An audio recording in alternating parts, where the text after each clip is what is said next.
ka po. Hayaan mo, Nay. Pag laki ko po, gusto ko po maging doktor. Para po, pag laki ko, aba ano? Paganda naman ang pangarap ng anak ko. Sana matupad yung mga pangarap ng anak ko. Oo, Nay. Pagsisikapan ko po para po sa pangarap ko at para rin po sa inyo.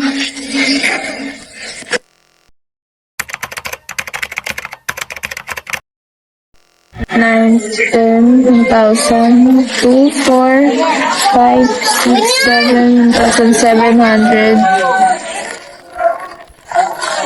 1,704? Halos maintenance pa lang ni nanay, kulang pa. Tuition ko, kuryente, tubig, allowance, pati yung utang ko kay Aling Bebe, wala pa. Kailangan ko na talaga maghanap ng trabaho para makaipon ako.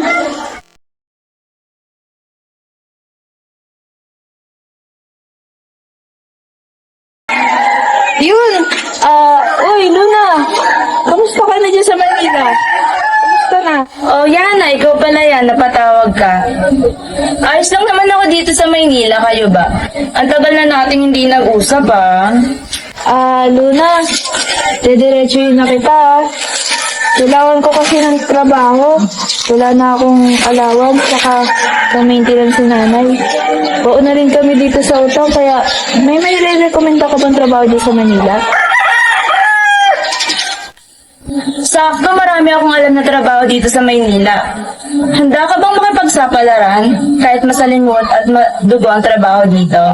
Di ka ba? Ba? Oo, sige. Para kay inay. At dahil pumayag ka, sa Sabado din ay lumuwas ka para may pasok ka sa trabaho, ma. Sige, ingat ka.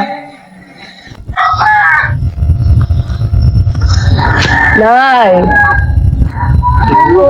Nay, kailangan ko po muna tumigil sa pag-aaral at paghanap ng trabaho sa Manila. Anak, huwag mo ipilit yung sarili mo. May paraan ng Diyos. Nay, maganda naman po yung napasukan ko trabaho sa Manila. Nirekomenda po siya ng kaibigan ko. Panigurado po yayaman po tayo dahil doon. Anak, ako dapat gumagawa sa iyo, Hindi mo dapat ginagawa to. Pero, mag-iingat ka dun, ha? Huwag mo papabayaan yung sarili mo. Opo, inay, palagi ko po ingatan yung sarili ko.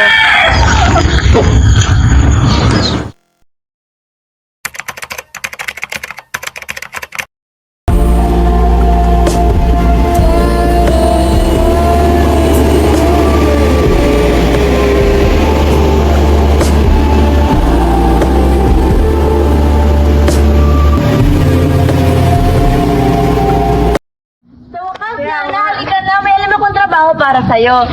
Sigurado ka ba okay yan? Oo, magandang kita dito. Basta hindi tayo mapapahamok dyan, ha? Oo, huwag kang mag-alala. Alam ko makakatulong to sa pampagumat ng nanay mo, Ben. Sige na nga, tara na. Sige, tara na. Naghihintay na sa'yo trabaho.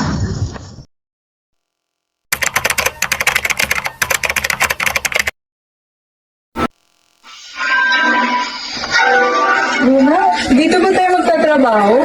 Oo naman, waitress lang naman gagawin natin dito eh. Pero alam mo na, kapag binigyan ka ng malaking halaga ng pera, Luna, anong gagawin ko? basta sumunod ka na lang sa mga sasabihin nila. Sige, maglinis ka na dyan. I don't know how to speak, I've been lazy, I've been out.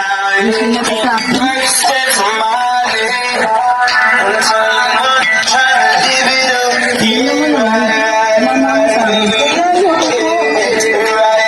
Buli na, bibigyan ka naman ng Bring it up to my place, I'll give it life. Galing niyo po. Pabilisan na lang po. Ayoko po na ganito. Bring it up to my place, you don't know what.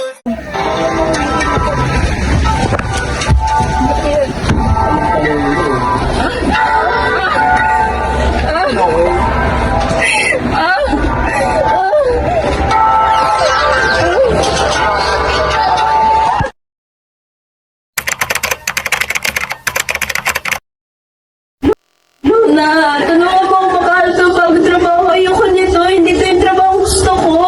Yana, huwag ka ng tanga. Masasanay ka rin naman pag nagtagal ka sa ganitong trabaho eh. At saka dati, ganyan na ganyan din ang mga sinabi ko. Pero tingnan mo ako ngayon. Marami na akong pera.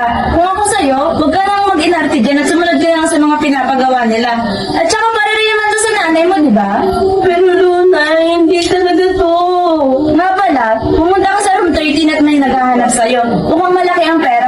mag-iinarte dyan.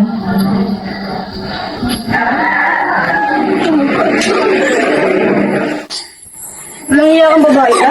Kanina pa kita hinihintay ah. Ngayon ka lang darating, iiyak-iyak ka pa dyan? Ha? Walang magagawa yung pasensya mo ah. Pasensya na po, hindi na masama mo. Hindi na talaga ito mauulit, tandaan mo yan.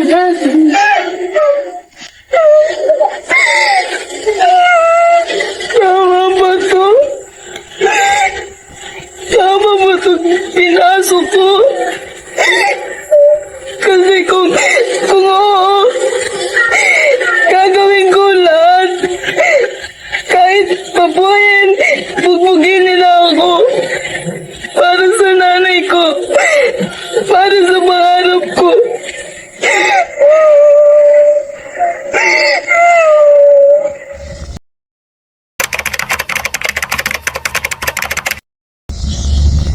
Uy, Luna, uwi muna akong probinsya. Kakamusta ko si nanay doon, tsaka yung mga lalaking na customer dito, ah. Sabihin mo, pag hinanap ako, babalik din ako para, alam mo na, gagalingan ko pa. Basta galingan mo kung bumalik ka ha. Mabenta ka pa naman. Oo, basta para sa kanila. Sige na, alis na. Sige, mag-iingat ka ha. Oo.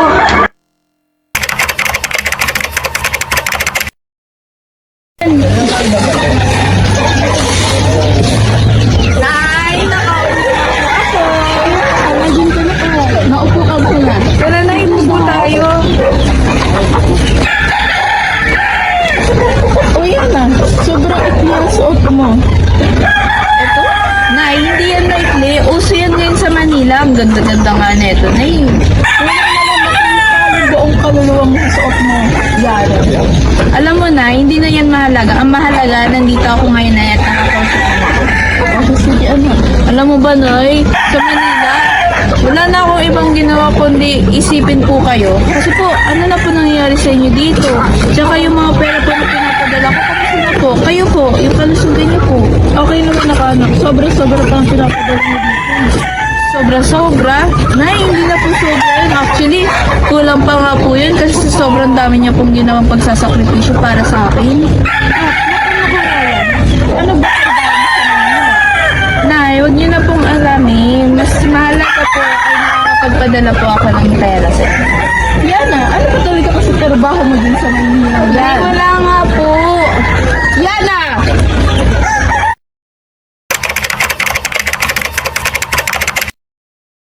Kaya pumala po ako.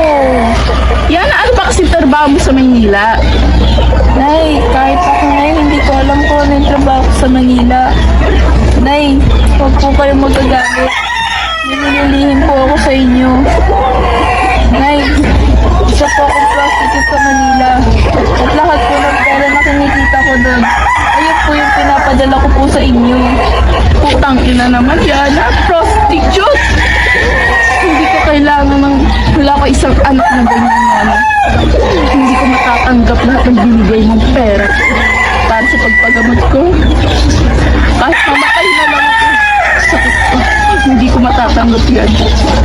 Kung galing sa pagbebenta ng katawan mo. Nay, wala kayong alam. Dahil sa pagiging prostitute ko, lahat ng pangarap ko, unting-unti na nabubuo. Nay, ayoko na bumalik dito. Ayoko na maging mahirap, Nay. Kaya nga po, pinibigay ko na po sa inyo yung pera ko para po mapataguyod natin yung bahay natin. Hiya ka. Wala akong ganyan, anak. Mas tutuusin. Kaya kong mamatay. Kahit walang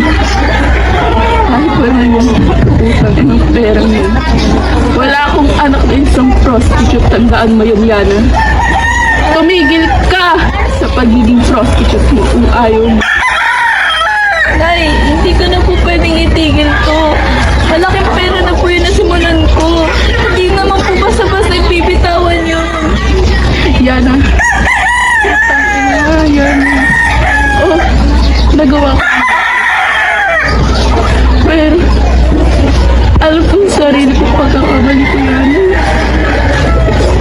Lahat ko ang ginawa ko para sa'yo, para hindi ka matulad sa akin. Anong ibig kong sabihin, Nay? Ang trabaho ko ngayon, yung trabaho mo rin noon, Dati. Kaya dahil dyan nabuo ka, anak. Ibig sabihin ba, Nanay? Nabuo ko dahil sa isang pagkakamali? Hindi.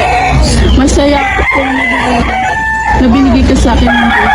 Hindi, wala akong pinagsisisihan sa lahat ng buhay ko. Gusto lang anak ko, hindi ka ba? Saan naman may magawa ng ibang pinagsisisihan? Nay, ayoko po. Nasimulan na po ako sa trabaho ko. Laki na po ng nagastos ko. Maganda po ang buhay natin kapag pinagpapalitan ko sa pagiging prostitute ko. Yana, please anak, wag. Nay, hindi ko po kaya umalis sa trabaho ko. Yana!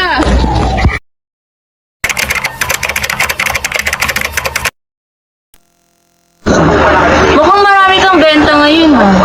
Uy, hindi sakto lang yan sa pang-araw-araw naman Naku, wag ako. Marami ka na sigurong pera ngayon, no? Ay naku, bahala ka na nga dyan. Ang dami pa naghihintay sa akin.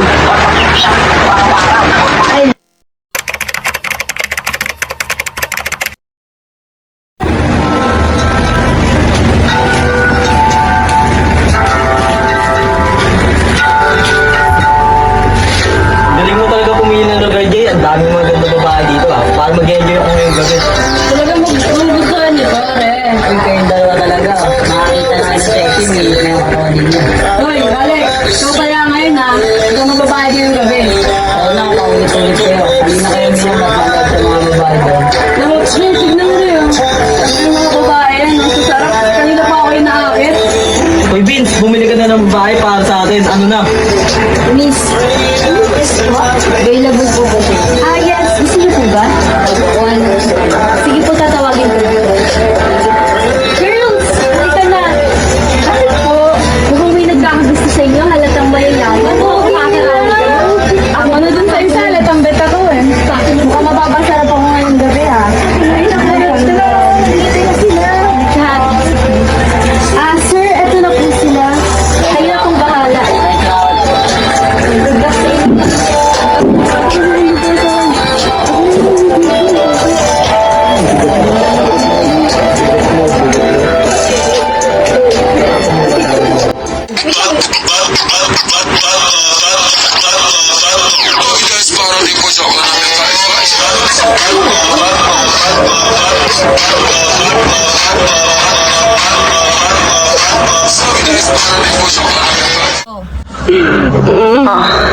Mas masarap ka pa sa nauna.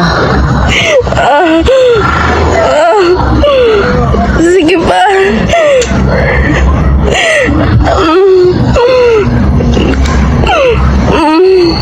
Sige pa. Isagad mo pa.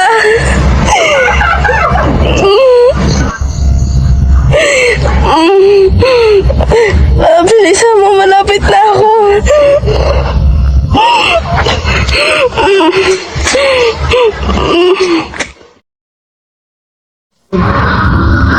O, Kalis, ikaw na. Nakam ka na rin naman.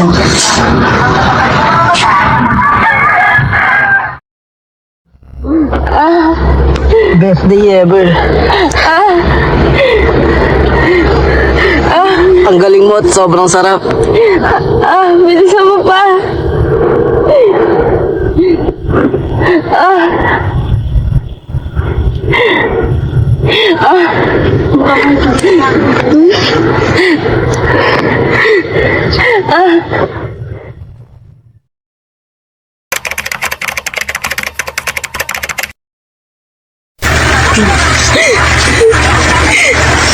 Ano to?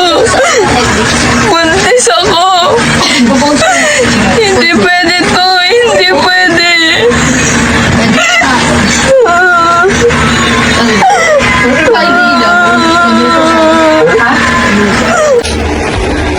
Luna.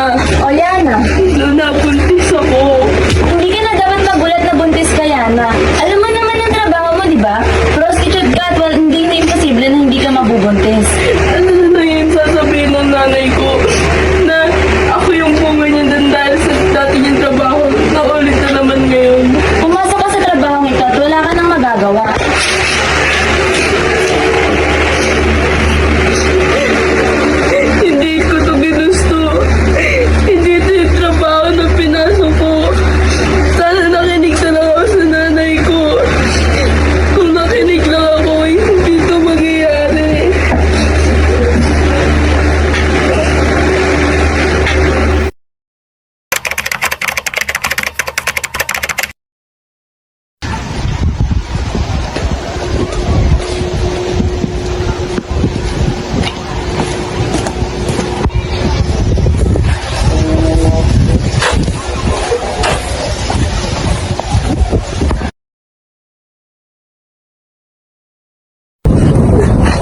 Sige anak, tutulungan kita. Huwag kang mag-alala. Bibig si mama para sa'yo.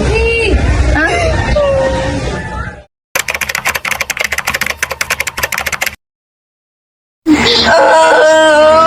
Ilang kuminis na lang po kayo na lang.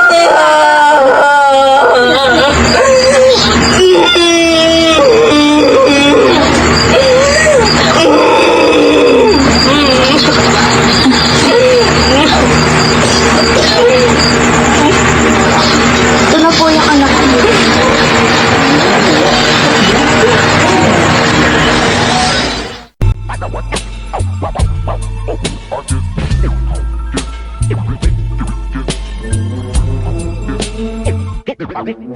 Can we talk about us like we care about